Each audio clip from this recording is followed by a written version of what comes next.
Yo, my people, please watch this. I saw a revelation one day that I was going to heaven. Before you know it, I started coming down. A lady now stood by my side and said, "Why didn't you go again?"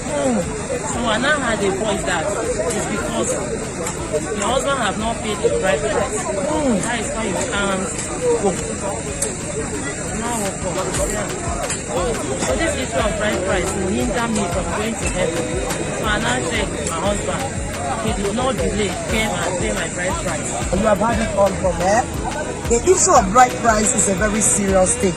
It's one of the criteria for you to make it your eternal life. Like be a bishop, be a pastor, be an evangelist, preach the gospel, win all the soul here on earth. Without the bride price, you can never go to heaven. Now, you have seen the video. The woman said that she got a revelation where she was going to heaven and something happened, she did not go, and a woman was asking her, why didn't you go? She heard a voice telling her that it's because your husband did not pay your bride price. Okay, let me talk about Nigeria. In Nigeria, we have engagement, we have introduction, we have traditional marriage, we have suya night, which is bachelor's eve, bridal shower, then wedding, then we have reception. If you do one of all these and you did not do the rest, the neighbors, friends, most people will see your marriage like you are not yet married.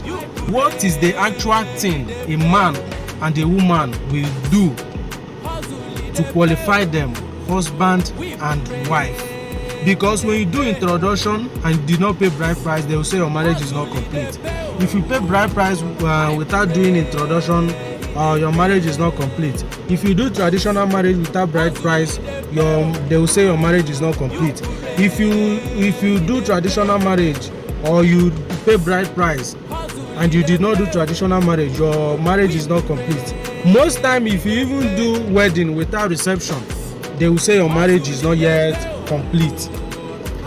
If you do only introduction, will you be comfortable? If you pay only bride price without traditional marriage, without wedding and reception, all of that, do you feel okay? Do you feel like your marriage is complete? See, man, we are just adding too much burdens on ourselves. It's not just because of this preacher. In general, so many of us want to settle down, but the issue is money. Now see this picture. 800 and something thousand. Maybe this guy have not include other expenses. Some people say marriage is not expensive, it's the way you want it. My dear, there's no way you want marriage. The bride price is not even the most difficult part of marriage. It's the things that follows marriage. I'm not talking after the whole ceremony, the whole event, the whole of marriage drama. I'm talking about the things you get the day you are doing any of this marriage. You see people proposing in the club and they pop bottles. You see people doing introduction at home, they do other ceremony. All this is money. People are spending money. Some people will say just a bride price how much, this one. The DJ cheers, you rent it, cooling van or chiller, you rent it. MC, your clothes, the clothes you wear that day, some will say wear the same clothes you have been wearing. It's not fair. It's not going to work. You must dress specially that day. The women, they will make their hair. So my question is, what is the actual thing? What is that one particular thing you will do to validate your marriage? Is it bride price? Is it traditional marriage? Is it wedding? Is it the reception? Or is it the introduction? Some people will say the marriage has started the day both parents bless the couple, that the marriage has commenced. And the parents say, I bless this union and you people can go and multiply.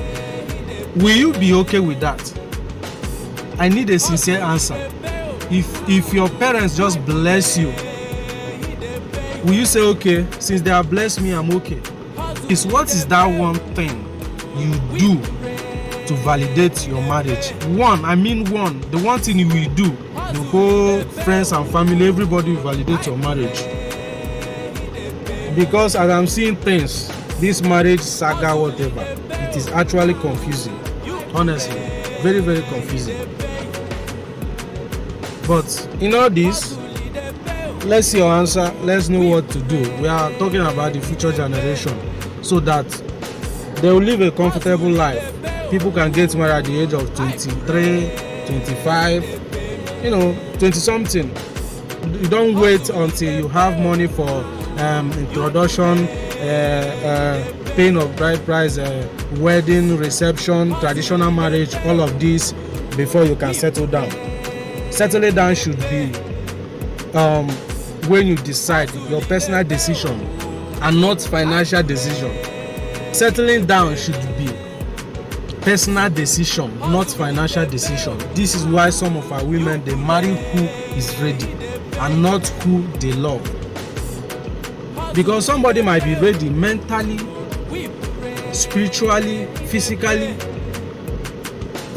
Otherwise, the person might be ready, but pocket no dey ready.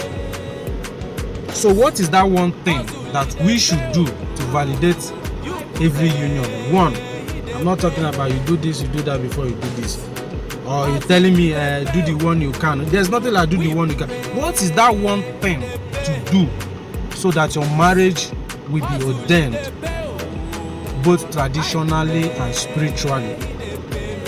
This is what has been bothering me, because I've seen a lot about marriage and we are still confused. We have not stand on one thing. You still your boy, you can. See ya.